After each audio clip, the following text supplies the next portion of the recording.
Now, we are in round 2, quick mind. Các bạn sẽ thể hiện khả năng thuyết trình của mình bằng tiếng Anh và chủ đề của các bạn thuyết trình chính là Empower living in the digital age. Stay aware, stay safe, stay in control. Nâng tầm cuộc sống trong thời đại số, hiểu biết, an toàn và làm chủ. Xin mời đội đến từ trường Trung học cơ sở Sông Trí. Hey, why are you glued to your phone? I'm posting my photos on Facebook and seeing how many likes I'm gonna get. But you do know that's breaking the school rules, right?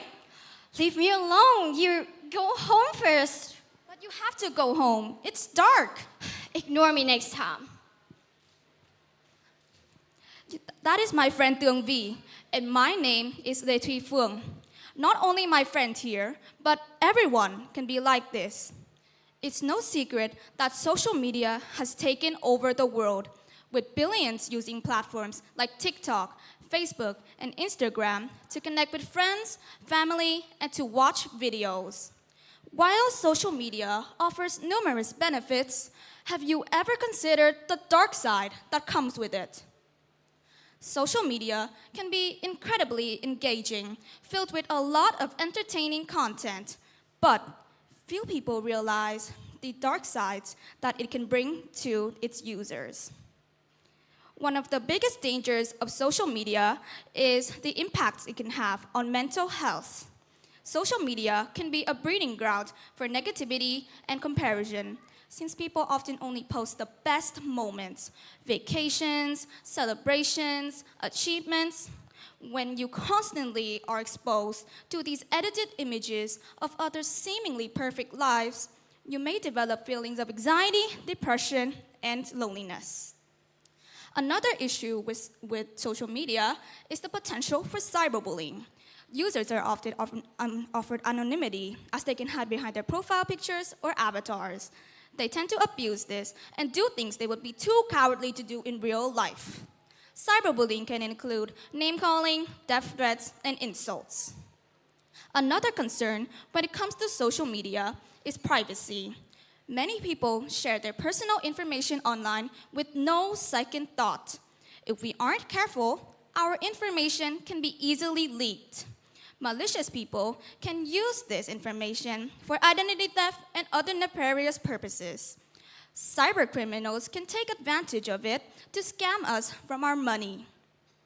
So, how can you take back control? First of all, it's important to remember that what we see online isn't always an accurate reflection of reality.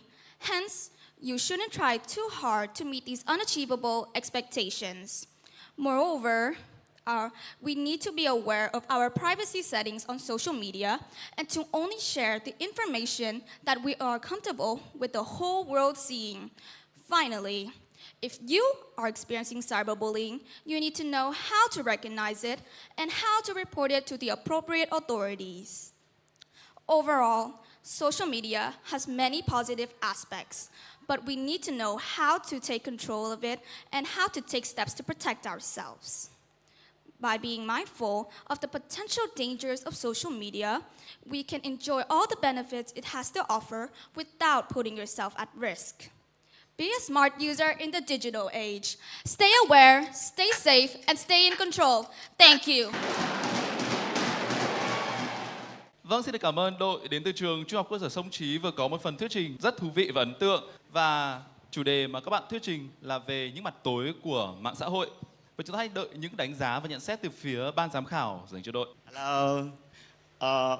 We really have goosebumps at the MC says about the performances.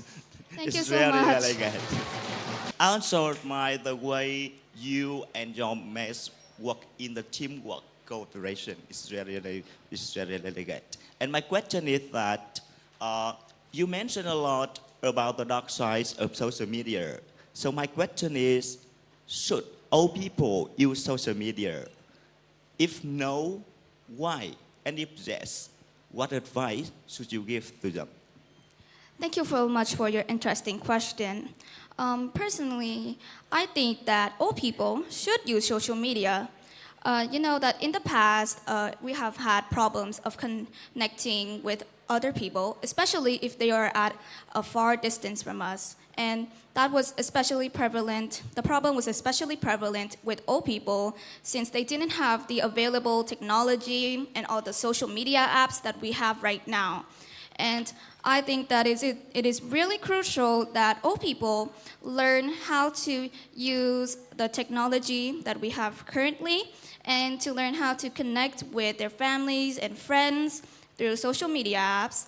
A big benefit of this, I would think, is that the elderly, they wouldn't have to rely on, for example, letters, and wouldn't have to rely on like other older methods that are now obscure, so they can connect with their children and their friends more easily. Okay. So you just mentioned about dark sides, a number of dark sides, all right, so from social media, right? So now, if you can't, all right, so please list 3 things you should never post or you should never share online. Oh, of course. Thank you so much for your question.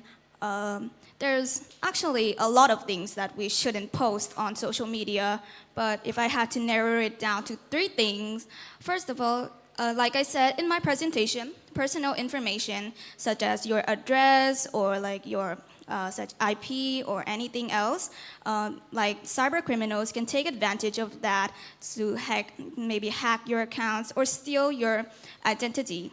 And another thing that we definitely should not post on social media is disturbing content such as gore or horror content, because that could potentially like traumatize other people who are just simply scrolling online. And finally, I think the final thing that we shouldn't post is hate comments or insult toward others, because that can really negatively impact their mental health. I've personally seen a lot of my friends receive these hurtful comments, and I think it's really important that we learn not to do whatever we want on social media.